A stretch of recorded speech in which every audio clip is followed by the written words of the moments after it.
OmniTalk Fast 5 is brought to you by the A&M Consumer and Retail Group. The A&M Consumer and Retail Group is a management consulting firm that tackles the most complex challenges and advances its clients, people, and communities toward their maximum potential. CRG brings the experience, tools, and operator-like pragmatism to help retailers and consumer products companies be on the right side of disruption. And Miracle, the catalyst of commerce. Over 450 retailers are now opening new revenue streams with marketplaces, dropship, and retail media, and succeeding. With Miracle, you can unlock more products, more partners, and more profits without the heavy lifting. What's holding you back? Visit miracle.com to learn more. That's MIRAKL.com. And Symbi. Symbi powers the most retail banners in the world with today's only multimodal platform for in-store intelligence. See how Albertsons, BJ's, Spartan Nash, and Wakefern win with AI and automation at SymbiRobotics.com. And Infios. At Infios, they unite warehousing, transportation, and order management into a seamless, adaptable network. Infios helps you stay ahead from promise to delivery and every step in between. To learn more, visit Infios.com. And Clear Demand. Pricing shouldn't be guesswork. Clear Demand's AI-powered pricing, data, and optimization solutions help retailers stay competitive while protecting margins. Smarter pricing, stronger profits. Clear Demand makes it happen. Learn more at cleardemand.com/OmniTalk. And finally, Ocampo Capital. Ocampo Capital is a venture capital firm founded by retail executives with the aim of helping early-stage consumer businesses succeed through investment and operational support. Learn more at ocampocapital.com. Hello, you are listening to OmniTalk's Retail Fast 5, ranked in the top 10% of all podcasts globally, and currently the only retail podcast ranked in the top 100 of all business podcasts on Apple Podcasts. The Retail Fast 5 is the podcast that we hope makes you feel a little smarter, but most importantly, a little happier each week too. And the Fast 5 is just one of the many great podcasts you can find from the OmniTalk Retail Podcast Network, alongside our Retail Daily Minute, which brings you a curated selection of the most important retail headlines every morning, and our Retail Technology Spotlight series, which goes deep each week on the latest retail technology trends. Today is July 30th, 2025. I'm one of your hosts, Ann Mazinga. And I'm Chris Walton. And we are here once again to discuss all the top headlines from the past week, making waves in the world of omnichannel retailing.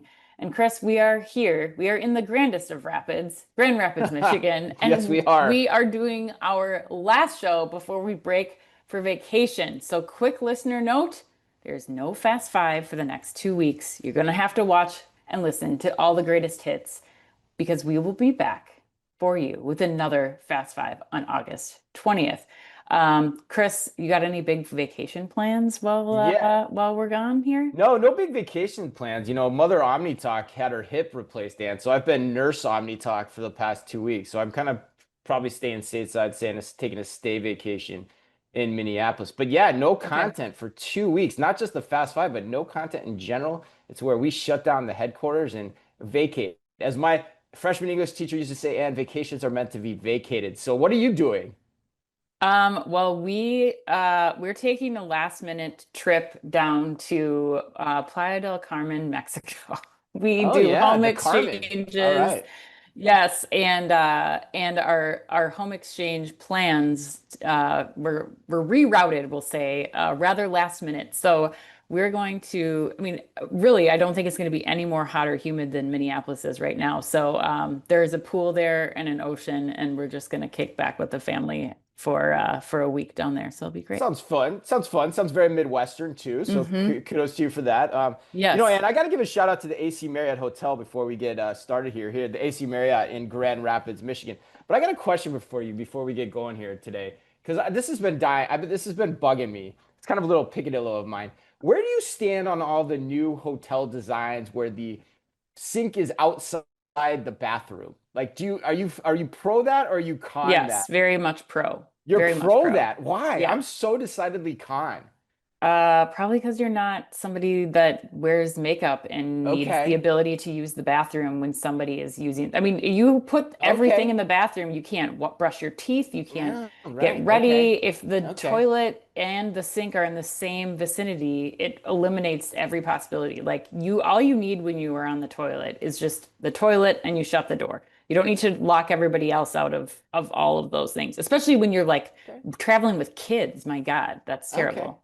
Okay. So you're saying when it's a user experience design benefit for when you're traveling with other people, or that you can still use on your own. That's interesting. I never thought about that. I What's don't the like it because I benefit get to water everywhere. I just get water everywhere. It's just awful. That Like, sounds like a Chris Walton yeah, problem. I mean, it do you probably have is. Most towels? Like, most of what's my things are a happening? Chris Walton problem, and yeah, that's for sure. That's without a doubt. All right, let's I get. mean, I don't understand why you're getting water I everywhere. get water Where's the water everywhere. coming from? I just drip, and just it's just bad news bears. Like, and then the sink's out in the closet, and I sprayed water all over my clothes on the closet. It was just it was Okay, it was okay. it was, it That's was making more there's a sense. whole host of collateral damage that comes at me, probably particularly when the Maybe sink is less outside the aggressive bathroom. hand washing. Less aggressive hand washing. Right. Yes. Is Maybe less maybe germophobia would help too. something to All try. Yeah. right, yeah, we've got this podcast started off in the right way. And in this week's Fast Five news, folks, we've got news on Vogue's AI model backlash, Bed Bath & Beyond's brick and mortar return, Ty Haney and her attempt to relaunch Outdoor Voices with a confident, bold, and sexy look. And I like saying those three words together: confident, bold, and sexy. Three things that have never been said about me. And Abercrombie and Kids is also partnering up with Macy's for back to school. But we begin today with a headline that calls to mind that great song, or at least kind of that great song. And ready for it? Super Agent Man. Super Agent Man. Take it away. Yeah. Yep. I don't know how I possibly follow that up. Headline number one, Chris, Walmart is overhauling its approach to AI super agents. According to the Wall Street Journal, Walmart is overhauling its AI agent strategy as it aims to simplify their user experience. Agents refer to artificial intelligence tools that can independently take some action on behalf of a user, and Walmart in recent months has built dozens, maybe too many, as a matter of fact, and things were starting to get a little confusing for their users. Walmart told the Wall Street Journal. Now, the retail giant is taking a step back and consider consolidating all of those agents into four discrete interfaces it calls super agents. That is a direct quote, folks. Super agents. One is for customers, one is for employees, one is for engineers, and one is for sellers and suppliers, Walmart said. The super agent for each group will tap the capabilities of a number of behind the scenes agents, all in a single unified experience. Chris, are you pro or con Walmart's aggressive use of super agents? Ooh, yeah, I think I'm lauding Walmart for this one, Anne. I mean, I laud them for being so public with their AI intentions in general. Mm-hmm. I think that's Yep. notable for a retailer, particularly, especially when you look back 30 years ago at the dawn of e-commerce and how Mm-hmm. retailers reacted to that. So, most people dismissed it back then, and so Right. Walmart's being the first to jump into it. So for that, I think it wins marks with me. Secondarily, I think unlike many other retailers, again, it also appears that there's a well thought out deployment strategy around AI to keep everyone on the same page. Mm-hmm. So I think that's also good versus having, because we've seen a lot of approaches too. You and I were talking about this yesterday on the plane. We've seen a lot of approaches too, where just individuals are just like acting willy nilly with AI and whatever use cases they want inside organizations. But, Walmart here is being very thoughtful and breaking it down to buckets. So I like that. But the third question I have to ask, yeah, which this one's kind of interesting to me, is why force super agents? Like, doesn't the argument for the super agent kind of go against having four? Shouldn't there just be one super agent that everyone can interact with at the end of the day? Sure. So I don't really get the logic of this, but with that said, there's probably somebody out there that understands AI better than I do that can answer that to tell me if I'm sniffing up the right track. But maybe that's where the other part about it too is maybe that's where they ultimately go. But Mm-hmm. first, they have to acculturate the organization to AI, and hence they're using the buckets to do that to get everyone on the same page. So I can buy into like the stepwise approach to super agents, but in theory, there should just be one super agent, I would think. Sure. Yeah. I mean, that makes sense to me. I think what is most important here are two things. One, that, it does sound like in the consolidation of multiple agents down to just four, that they're really invested in listening to all of the stakeholders involved in using these AI agents. So they are, maybe there's value to highly specializing each agent based on, a customer's needs, based on the associates in store needs, the suppliers needs, et cetera. So I think that, to me, that just shows, like you said, Walmart has a very well thought out strategy and is light years ahead of a lot of other retailers in terms of how they're going to apply this technology. And the second thing that I think is really important too to note is their CTO Kumar said, his last name's Kumar. I forget his first name. I'm so Suresh sorry. Kumar, Suresh yeah. Kumar. I think there's a great quote that he said in this Wall Street Journal article. He said, "The shift is a natural evolution based on the fact that the company found so many different use cases for AI agents. The technology has buy-in at all levels at Walmart, starting with the leadership at the very top." And that's the other thing that's really important here. Not only are they specializing each of these agents to the right people for now, hopefully building up to one super agent, but they have buy-in from their leaders at the very top of Walmart going down. This is a direction that they're heading in, a technology that they're investing in. And I think that, to me, is one of the key parts of what the future success looks like for Walmart and these agents. Yeah, your point about the leadership is really good too, Ann. Because the other thing I saw over the weekend, I saw Doug McMillon talking about this on Hmm. LinkedIn. And Doug McMillon, if he's talking about it, Right, that means the CEO is focused on it. And that's right. very rare for a CEO to be talking about this type of thing that overtly as well. So it's a great point. All right, headline number two, a guess ad, not a guest ad, and maybe it's a guest ad too, but a guess ad featuring an AI generated model appeared in Vogue magazine's August issue, and critics say it looks, quote, cheap and desperate. Sounds like my kind of model. According to Fast Company, in the August print edition of the magazine, a guest advertisement features an almost too perfect model wearing a striped dress and a floral playsuit from the brand's summer collection. In very small print, there's a note saying that she was created using AI. While Vogue states that the AI model was not an editorial decision, the fashion magazine has still faced considerable backlash online. Some critics have gone so far as to call it the, quote, downfall of Vogue. Dun dun Mm. dun. And Hmm. do you think the critics of Vogue surrounding their AI models need to take a chill pill, or do you think they have a point?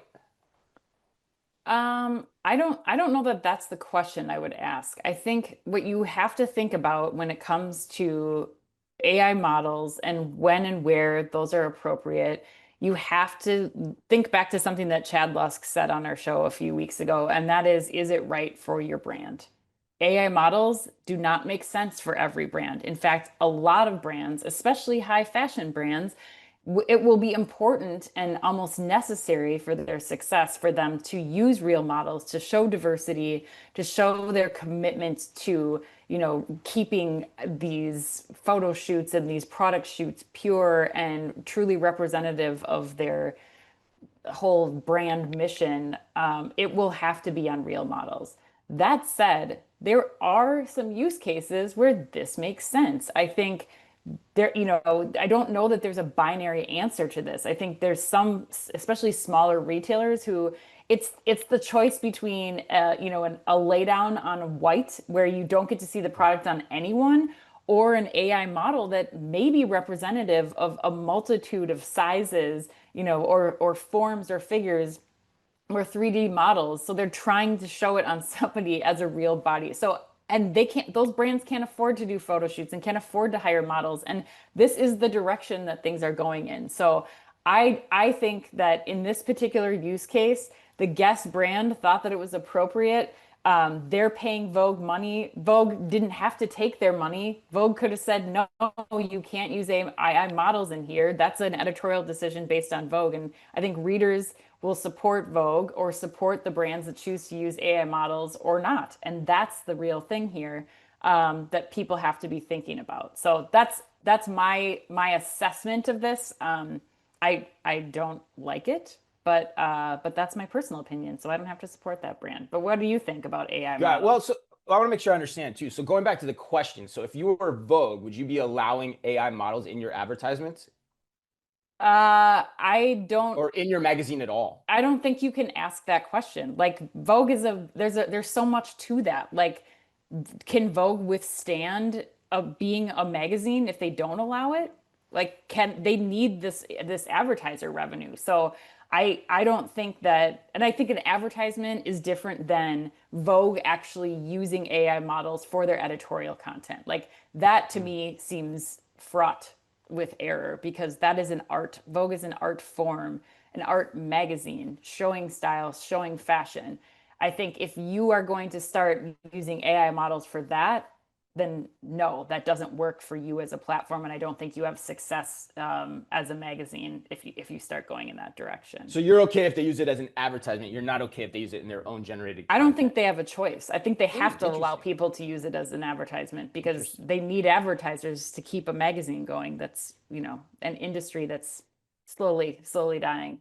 Interesting, Um, interesting. I go in the opposite direction. No, I mean, I think your point about brand is right. And, that's ultimately what the decision you have to make. And so I think if you're Vogue and you're celebrating high design and real beauty, then you just can't do this. And that's how you separate yourself. And that's why you get people to come to Vogue and you're very overt about it and you talk about it. Because if you don't do it, somebody else will. And there's niches for everything. So, and if you're like, but to your point, I hear what you're saying too. Like if you're Guess and this works for you or the countless other retailers out there, in which people can't tell the difference anyway, then sure, why not? But if Vogue is what it is, in my opinion, they shouldn't be letting that type of advertisement in. But you have to go at the ultimate end of the day, you have to go with your brand. Now, there's all these complexities to this too. Like, what is an AI model? Is it the person? Is it the background? Where do you draw the line? I think that's where there's a whole host of other questions that come surrounding this. And I'm not as big as a what's the word I'm looking for? I'm not as big of a stentorian, I guess, for lack of a better way to say it, or a rule follower on the backgrounds and stuff. But if you're using the real people and you're celebrating real beauty, I think so. It depends though. Like if you're like a travel magazine, you shouldn't be using AI backgrounds in your travel magazines, really either. At the end of the day. So Well, and I think where do you draw the line at AI? Like, is Photoshop considered AI? Is that if you Photoshop an image on a shoot from a travel and leisure magazine, like every one of those photos, real human or not, in the majority of cases are retouched, and that's in today's world a use of AI. I think the most important So thing then we're here, going down the chill pill. We're going down the chill pill avenue. Like these critics need to take a chill pill. I mean, I think the real line is when you are showing what we appear to think is a human being that is not a real human being. I think that's where you start to draw the line. And I think the most important takeaway for me of this whole thing is just actually applauding Vogue for noting that this was an AI image. I think that's the biggest thing to take away here. Like I guess I have less of a problem with it because they're noting that they're watermarking this picture as this is an AI generated image. You decide what you want as the reader of this. 100%. But I don't think Vogue can get away from it. I think they need their advertisers too much. Interesting. Yeah, and I don't know the business model economics of Vogue in terms of how important that is. But yeah, those are really strong points. All right, let's go to headline number 3. Something that, Chris, hopefully you are much more well-versed in than AI models in Vogue. Bed Bath & Beyond is set to return on August 8th, complete with its iconic coupons. According to Retail Touchpoints, the 2-year absence of Bed Bath & Beyond from the brick and mortar landscape will come to an end on August 8th in Nashville, Tennessee, when the brand opens its first Bed Bath & Beyond home store following its 2023 bankruptcy and sale. The store and those that succeed it will be operated by the Brand House Collective, which recently rebranded from its former name Kirkland's under that company's investment partnership with Beyond Inc. The partnership also includes plans for a physical Bye Bye Baby and Overstock store coming at a later date. To honor the brand's history, guests are invited to, bring their legacy Bed Bath & Beyond coupons to the store. God knows what kind of stains and disgusting things are on those things from being at the bottom of a drawer. And if they would like, they can exchange it for a fresh version, which will be available when they come into the store. Chris, are you buying or selling the second coming of Bed Bath & Beyond stores? And I'm selling this one. I'm selling it really, really hard. And funny enough, before this headline even broke this week, I was actually talking about Bed Bath & Beyond with one of my former bosses and one of my biggest mentors out there. As he was in town, I was having breakfast with him on Friday. And he was telling me this story about how he was taking his daughter to college and how previously Bed Bath and Beyond had been such an important part of the going back to college experience. That's where a lot of people went to get all the things they needed. And he was going through it with her, and he's like, wow, yeah, Bed Bath& Beyond's just gone. I don't miss them at all. And Hmm. so we got into the discussion. I was like, yeah, you're right. And he's like, do you miss Kmart? And I was like, do you miss Toys R Us? Do you miss Sears? No. So there's all Hmm. this nostalgia that we have for the brands, when at the end of the day, no one really, really misses them all that much, you know? Yeah. And that's the key thing here. And so like, it's a fun headline, and congrats on the opening. It's cool, but like long term, I don't see this going anywhere because it's still a really crowded space. There's a lot of unbranded merchandise. There's a lot of private label merchandise in this space. It's hard to break in. It's hard to create the reason for being in the home furnishing space, you know, especially in the physical world. I mean, Wayfair's trying to do it. They haven't cracked the code on it either. And then the Hmm. other part that really annoys me, Ann, just as a merchant in my core, Yeah. is the coupons as the hook.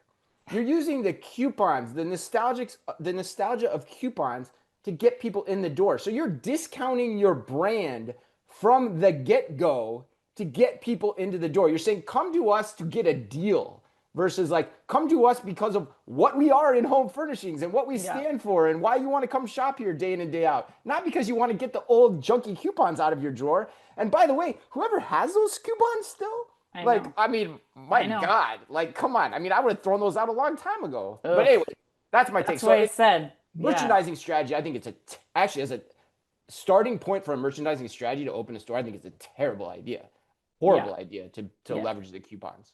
Yeah, I think it's so funny. We have two major AI related headlines this week that are kind of shifting things in the retail industry as far as we know it. And then we go to Bed Bath and Beyond reopening a physical store, Right, accepting right, yeah. printed Kind of coupons. anachronistic. Yeah. I know, but I was really trying to think about this, and the only thought I had of like where this could kind of carve out a niche is that there really aren't any like high quality goods at middle of the road price points all in one spot that are like there's multiples of. So like I'm thinking if you do decide you want to step above like an Amazon, IKEA, or Target sheet for your back to college, you want something that's a little bit nicer, but not like, department store prices or, 1,000 count, thread count sheets.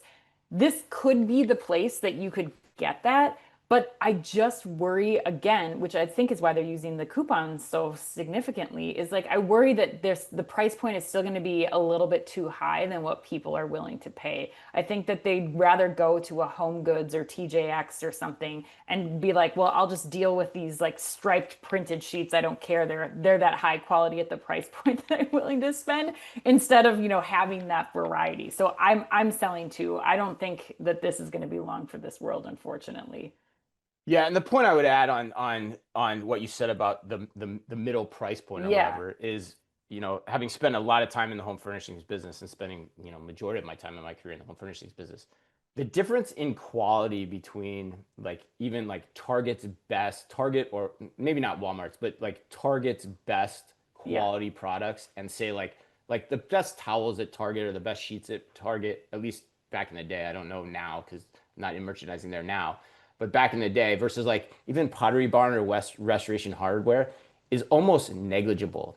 So Hmm. there's really no, if you actually look at the product, there's not that much you can get for the increase in make. You're just paying for the brand at that point. And smart home furnishing shoppers get that, which is why the prices have migrated down so much over the years. And and those particular retailers have done so well in Right. garnering the market. Wayfair's, Target, Walmart, and Bed Bath & Beyond is gone because Bed Bath & Beyond was kind of playing that position that you just talked about Sure. already. But you're like, well, what's the real value here ultimately? Yeah. And so that's the dynamics of how the category works. It's kind of true in apparel too, because you're just taking so much margin for what is, essentially brand on top of Hmm. quality. So Hmm. anyway, Okay. all right, Good to Ann. know. Let's keep going on this. Let's keep going into stories that used to be cool, but maybe still are, but maybe they still aren't. So, and Ty Haney is back at Outdoor Voices, relaunching the activewear brand with a confident, bold, and sexy look. According to Glossy, Ty Haney is officially back at Outdoor Voices after a 4-year absence, bringing a fresh, confident, bold, and sexy vision to the activewear brand she originally founded in 2013. Consumer brand investment firm Consortium Brand Partners acquired Outdoor Voices in June 2024 and specifically wanted Haney to return as founder, partner, and co-owner to lead the brand's revival. The relaunch kicked off with dramatic social media fanfare as Outdoor Voices wiped its Instagram grid clean and followed just one person, Haney herself. The first product drops will be a limited edition Diamante adorned sweatshirt reading "Doing Things." Yeah, aren't we all? The brand is positioning itself as the quote uniform for doing things, expanding beyond pure athletic functionality, and the design philosophy now embraces what Haney calls an intersection between designer and activewear, with elevated details typically reserved for high-end fashion. And Ty Haney coming back to Outdoor Voices sounds a little Messiah-ish to me, if I got to be honest. But this is also our put you on the spot question, our A&M put you on the spot question of the week. So here it is. Bringing back Haney as the OG outdoor voice, in quotes, could reignite the brand's magic. And thinking about whether this will work for the brand, when is a founder still the right leader years into a brand's journey? And how do you know when it's time to hand the reins to new leadership, as Outdoor Voices may have done prematurely? Oh, I mean, wouldn't we all be wealthy if we knew exactly when the right time was to get rid of the founder and bring in some new leadership? I mean, I think that Outdoor Voices, I think, missed out. I think, as A&M suggests, Outdoor Voices released Ty Haney prematurely as a brand that is, originally direct to consumer and is really based on the influence of one person, being Ty herself. I think that the future of Outdoor Voices and whether or not this will be successful really depends on who the demo is that's going to latch onto this brand. I mean, if it's millennials from their early days in 2020 when they were, really thriving as a brand, maybe this is enough to get them to come back.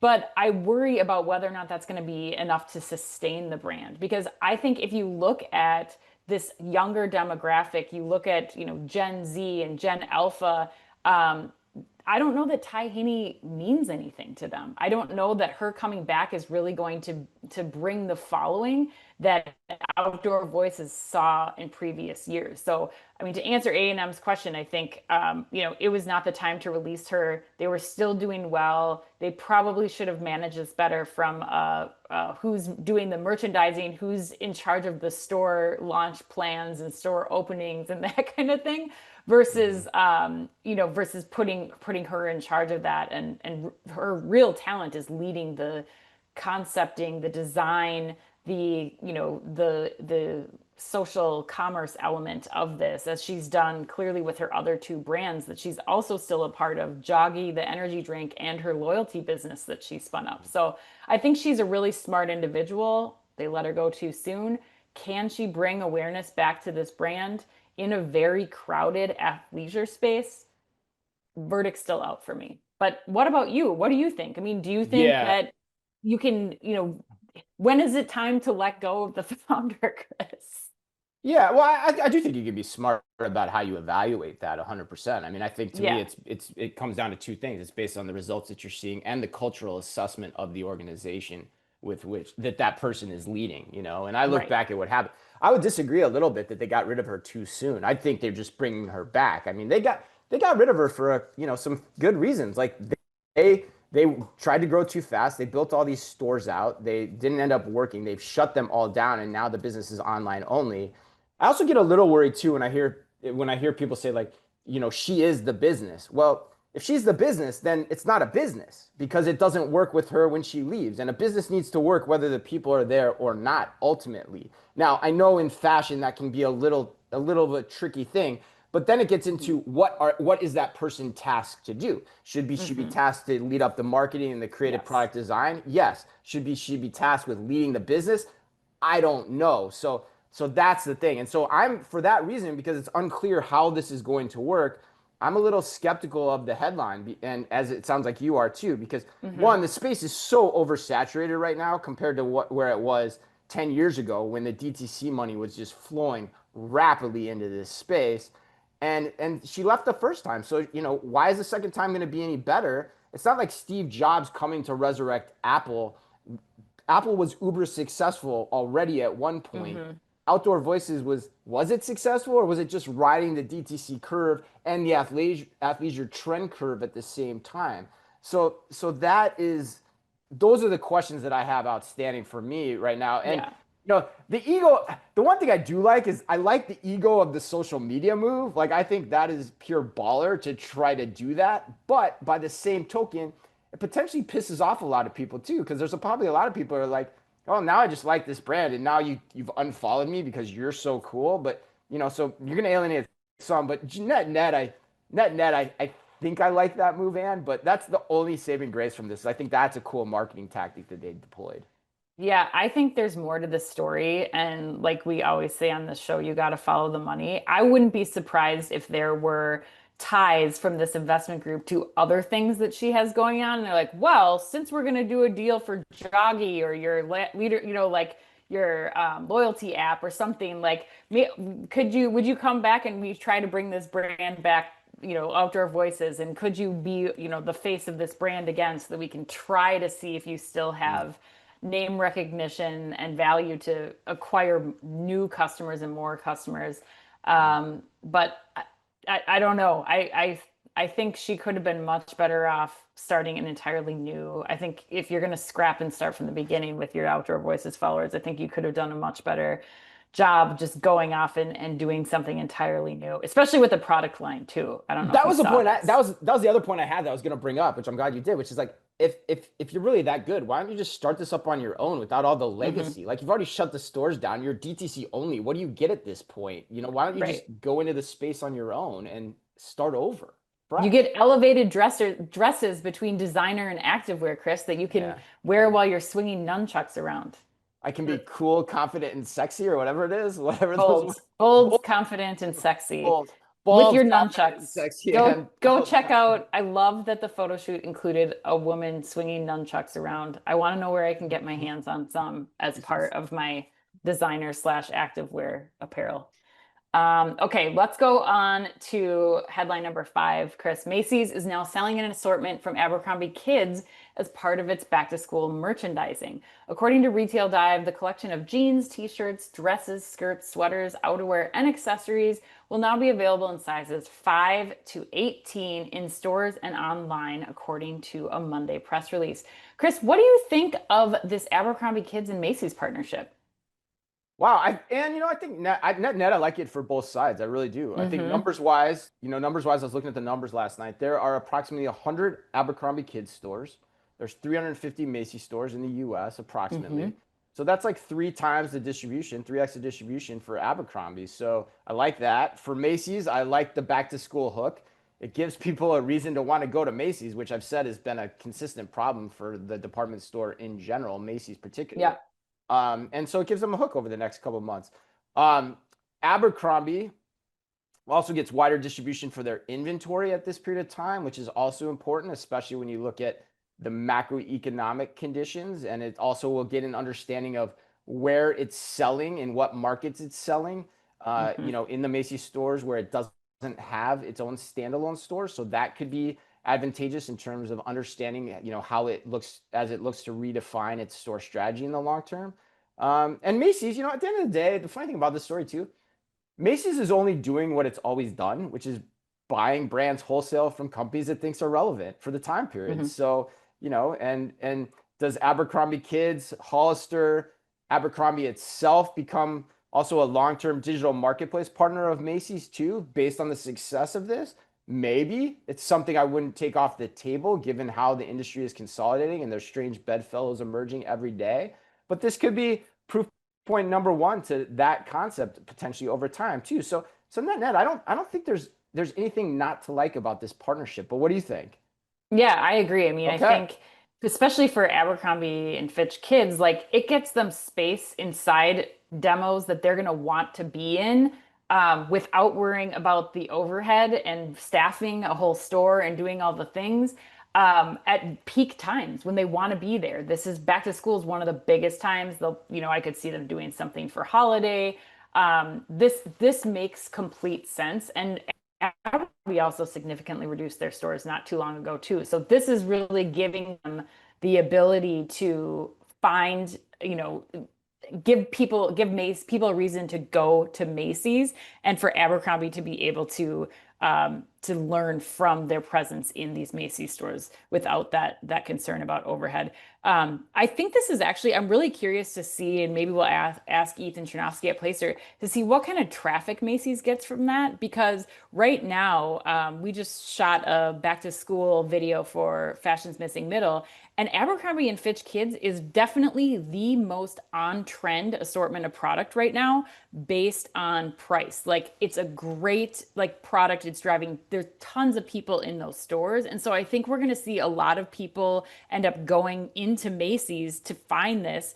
Plus, it's a better place for product mix. They can also get shoes there. They can get basics there. They can get all the things they need while they're inside that Macy's but are really driven there because of the Abercrombie and Fitch Kids being in that market. So I think it's going to benefit everyone all around. And I'm curious to see where Macy's takes this next and with what brands they bring in. Maybe even Abercrombie and Fitch, the adult version, like you suggested. Yeah, who knows? I mean, you could be very smart about that, depending on where the stores are located, and you could use Macy's or other avenues to put them in products where you don't want to build stores, or put them in the online sphere too. I think the online sphere is particularly interesting part of this story to me in terms of how it evolves. Like, next year, do they just put it online? Do they put it in the store again? Like, who knows? Yeah, and we just saw like JCPenney just acquired Aeropostale, Brooks Brothers, some of these others. So I'm almost wondering if this starts to be a trend that we start to see with the department stores bringing in some of these mall brands to kind of, just consolidate the space during those peak times when it makes sense to Yeah, have a department presence. stores become mini malls in Hmm. and of themselves in a lot of ways. Yeah, which actually, from a convenience standpoint, would make a ton of sense if you could do it the right All way. right. Yes, absolutely. Chris, let's go to the lightning round here. Question number one. Aldi and other retailers are rolling out a range of Summerween products, bridging the gap between midsummer and Halloween. What Halloween products release would you like to see moved up to midsummer? Oh wow, that's a tough question. God, the only thing I can think of, Anne, is I love when they bring out the chocolate Twizzlers at Halloween, but I feel like those have now been available year round near me. So Oh. so I don't know if I can think of one. I feel like all the candy that I like to partake in is available year round. Is there something on your mind that spurred that question? I mean, I wouldn't mind candy corn being Candy around. I corn? do love candy corn, Man, not too. but yeah, I'm not, I can't get into Halloween until it's at least like very cold out. And pumpkin spice lattes too early. When it's 99 degrees out, I'm Yeah, not in I definitely don't pumpkin. need a pumpkin spice Yeah. latte in July, that's for Yes. sure. All Yes. right, yesterday was National Chicken Wing Day. One, did you celebrate? And two, what is your favorite cut of the buffalo wing? Is it the wing or the drumstick? Um, I did not celebrate. I did on Friday, I guess. Last Friday we had wings, Yeah, I so had it some was wings on close Sunday. enough. Yeah. Close enough. But I would say definitely a drummy. You got to go for the drummy. Oh, wow. I like the wing. I'm a wing guy. The flats. You're a Yeah, the flat. flats. Yeah. Okay. Okay. Um, Chris, new data suggests that in an effort to support our happiness, health, and careers, Americans need to attend more parties than they are currently, as party attendance in our country has gone down 50%. Chris, what was the very best party that you've ever attended? Oh, wow. That's easy, Ann. So in 1999, it was a holiday Christmas party thrown by the investment bank Robertson Stevens. And my buddy, a woman I knew from college, invited me to the party. Her name was Evelyn Dogan, and I went, and it was in the City Hall of San Francisco. You want to talk about opulence and wealth on display in the height of money just rolling into a city. Oh my God, it was unbeatable, Anne. What Unbeatable. was there? What was it?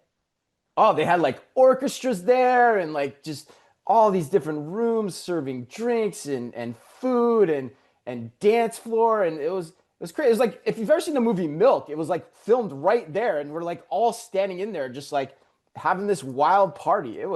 We're all dressed up, ties, evening Oh gowns. my It was God. great. Such a good time. And yeah, it was a blast. All right, this one's a fun one. Katy Perry and Justin Trudeau stepped out for dinner in Montreal 1 month, just 1 month after she announced her split from Orlando Bloom. Of the two, who do you think leveled up the most? So just so I understand this question, you're saying like did Katy Perry level up or did Justin Trudeau level up? Yes. Okay. So I'm going to say Justin Trudeau for sure because Katy Perry is stunning. He's fine, but Do you think, he's do you no think Orlando Katy Perry's Bloom. on an echelon higher than Justin Trudeau, even though Justin Trudeau leads a country? Okay, I'm just making sure. Led a country. Led a He's country, led a right? Yes, country. led a Now country. he's You're right. now Yes, he's a fairness. D-list Yes, celebrity. yes, So yes, I do think yes. that Katy Perry is definitely much in a much higher like he got lucky. Stratosphere. Yeah. He got lucky. Yeah. Yeah. Yeah. I would not disagree with you. I cannot believe I don't know what Orlando Bloom's deal is, but I would say Orlando Bloom all day, every day over Justin Trudeau. Sorry. Oh, interesting. Sorry, Canada. Oh, sorry. Oh, Canada. Happy birthday today to Arnold Schwarzenegger, Christopher Nolan, and to the man who first mesmerized me as the badass bicycle messenger Voodoo in the Kevin Bacon flick Quicksilver, the great Lawrence Fishburne. And remember, if you can only read or listen to one retail blog in the business, make it OmniTalk, the only retail media outlet run by two former executives from a current top 10 U.S. retailer. Our Fast Five podcast is the quickest, fastest rundown of all the week's top news. And our daily newsletter, the Retail Daily Minute, tells you all you need to know each day to stay on top of your game as a retail executive, and also regularly features special content that is exclusive to us and that Ann and I take a lot of pride in doing just for you. Thanks as always for listening in. Please remember to like and leave us a review wherever you happen to listen to your podcast or on YouTube. You can follow us today by simply going to youtube.com/OmniTalkRetail. We will be back with our next edition of the OmniTalk Fast 5 on August 20th. So until then, as always, be careful out there.